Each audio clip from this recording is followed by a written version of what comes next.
মানুষের মস্তিষ্ক কিন্তু অনেক পাওয়ারফুল একটা অটোমেটেড মেশিন।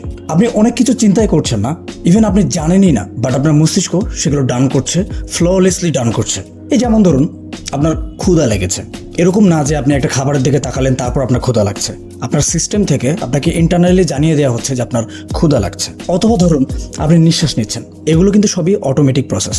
আপনার শিরা উপশিরায় রক্ত প্রবাহিত হচ্ছে, আপনার ফুসফুস সংকোচন প্রসারণ হচ্ছে, আপনার হৃৎপিণ্ড ধকধক করছে, অলওয়েজ ব্লাড পাম্প করছে। এই জিনিসগুলা মস্তিষ্ক আপনাকে না জানিয়েই সর্বদা ফ্ললেসলি করে আসছে, কারণ আপনার মস্তিষ্ক একটা অটোমেটিক মেশিন। আর এই জন্যই যখন আমরা নতুন কোনো অভ্যাস তৈরি করতে চেষ্টা করি, পুরাতন কোনো একটা অভ্যাসকে বাদ দিয়ে নতুন কোনো অভ্যাস তৈরি করার চেষ্টা করি, আর যদি সেই নতুন অভ্যাসটার অনুশীলনটা একটু থামিয়ে রাখি বা কোনো কারণে যদি একটু ছুটে যায়, তখন দেখা যায় পুরাতন যে অভ্যাসটা অটোমেটিক্যালি টেক ওভার করে ফেলে। কারণ পুরাতন অভ্যাসগুলো বা যেই অভ্যাসটা মস্তিষ্কের অটোমেটিক অংশের একটা পার্ট হয়ে আছে, সেটা খুবই দ্রুত টেক ওভার করে ফেলতে পারে। এই জন্য নতুন অভ্যাস বিল্ড করা অনেক বেশি কষ্টসাধ্য। এইটা না যেটা ইম্পসিবল।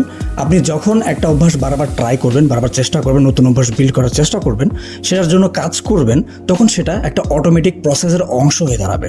আর যখন সেটা অটোমেটিক প্রসেসের অংশ হয়ে দাঁড়াবে, আপনাকে কিন্তু আর আগের মতো অনুশীলন করতে হবে না। এবং অবশ্যই নতুন অভ্যাস বিল্ড করার জন্য পুরাতন অভ্যাসটাকে রিপ্লেস করতে হবে, তবেই নতুন অভ্যাসটা কাজ করবে। নাহলে আপনাকে সেটা জোর করেই করতে হবে। অলওয়েজ তথ্যগুলো ভালো লাগলে অবশ্যই শেয়ার করবেন।